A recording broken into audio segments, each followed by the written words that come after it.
Hey, everybody. Welcome back to another episode of the Gonzaga Nation podcast. Christian, you don't care about me. You're here for Dan Dickau, the man, the myth, the legend, the head of all Gonzaga Gotta basketball. finish the intro of your name, though, at least. Come All on, right, here we Christian go. Pedersen. Hi. Fair enough. Thanks for joining us. I appreciate it, Dan. I'm trying, man. We got another mailbag episode where we have Dan answer fan-submitted questions. You can find us on social and send all these questions to us at Fan Nation Zags. You can also hit Dan up at Dan Dickau 21. If you really want to find me, I'm at Mr. CPED. Hey, who knows? Maybe you'll write your questions to me. Dan, we got a couple of really interesting ones. A lot of people coming off of the NBA draft wanted to know what that night was like for you. Dream come true to hear your name called. At the time it was David Stern, but it was also, a fresh start to a new beginning and where the work just starts. Everybody sees, the pomp and circumstance and, the pageantry of the NBA draft now, which is awesome. It should be celebrated that guys are at that level. But what people don't always realize is how much hard work there truly was to get to that point. And for the players that don't understand and realize how much hard work comes after that, and they rely and they focus on what it was when draft night occurred, those are the guys that don't have long careers. They don't have longevity. So it's definitely something to celebrate, to enjoy, but don't lose the focus on this is just one day, granted a monumental day, in what should be a long or hopefully a long career. For myself, I didn't go back to New York. I wasn't invited to the green room where they typically invite about 15 guys. So I was at my parents' house in Vancouver, Washington at the time with a bunch of family and friends, and it worked out well. So celebrated with a barbecue at home, or I mean, Yep. you got to at least have, like, I'll say this, you probably had a better experience than sitting in the green room running the risk of being one of the 2 or 3 kids there that doesn't get drafted or something like that, because that feels like you never want that. That feels like I mean, I know experience. A couple of years before my draft year, Rashard Lewis was when high school players could go straight to the NBA. Rashard Lewis was projected as probable mid-first round pick straight out of high school. He didn't get picked to like 42 or something like that. And so the NBA did away with that amount of players in the green room because they don't want to put guys in that situation where you're the last one in. I believe there was one player this year in the green room that lasted into the second round. Might have been the 33rd pick or something like that. I can't remember off the top of my head, but the NBA does a pretty good job of getting a pulse from the organizations of who should be in the green room. Because no player wants to be in that position. No organization wants the guy that they're about to pick, to be in that position as well. Yeah, no, not that I would ever have come close to being drafted, but I would have done it your way if I had the options, and make sure I'm at home with the people that I want to be there with and not sitting in some room overthinking the entirety of my existence like that. On the topics of NBA and college and all this, a lot of people have been writing in wanting to know, high school kids play AAU, summer league is an NBA thing. What do college kids do? Is this just go home and play a ton of pickup, do the kind of what the coaches tell you to do workout wise, or why aren't there more like organized college summer leagues? Well, it's really changed over the last 7, 8, 9 years now. Once the NCAA has allowed a certain amount of practice hours with your teams. Many schools years ago would ask guys to go to summer school so that they can keep them on track to graduate, so that they could keep an eye on their workout programs, even though they couldn't have practices at the time.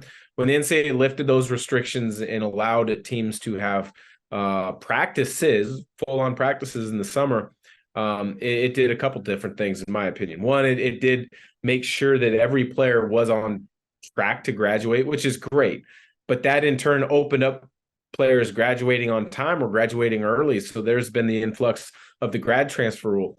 The other thing it's done is because those players have been in more practices in the summer times, I think what you're seeing, in my estimation, what I've seen a lot of times, by the time many players get to the season, they're tired of listening to their coach and they've tuned them out. And you can see a lot of teams that have done that over the last few years is like guys are just done. They're, that's where it's very interesting and unique. The best coaches, and I think in the summertime, do a nice job of delegating summer practices to their assistant coaches, where those coaches can learn their coaching voice.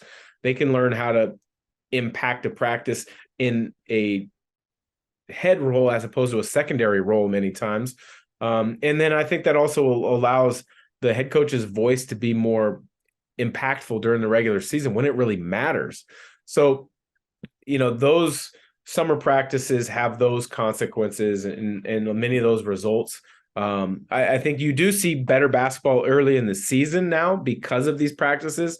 But my personal is, that's a kid's summertime. Like, they do get to go home a little bit right after school ends, before the summer school sessions begin. Then they get to go home another time or two before, the real fall semester begins. But, I would have hated that rule that take summer school, we're practicing, because I always went back, regardless of if I was at University of Washington or Gonzaga, I went back down to Vancouver where I grew up.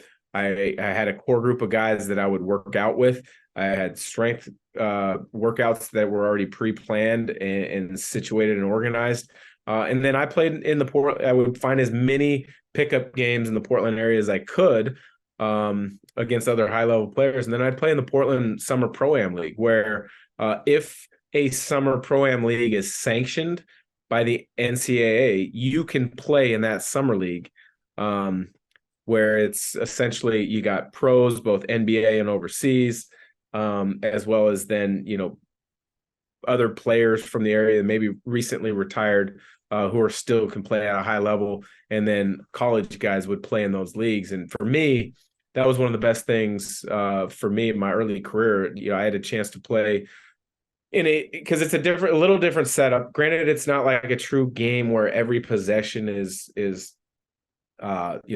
scripted in regards to, hey, we're running this set, or defensively we're doing this on pick and rolls, doubling down on post up touches, but it was a chance to play against high level talent, over and over again for the first time, where I got to play against Terrell Brandon, Damon Stoudemire, play against other NBA guys, from when the time I graduated high school all the way through.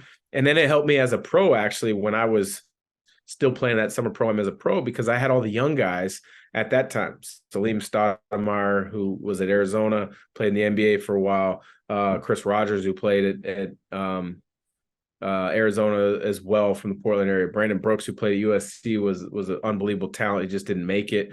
I also then had the younger guys kind of go at me, and I had a target on my back. So that summer pro-am stuff was a really good atmosphere to learn as a young guy and then keep your skills sharp as an older guy.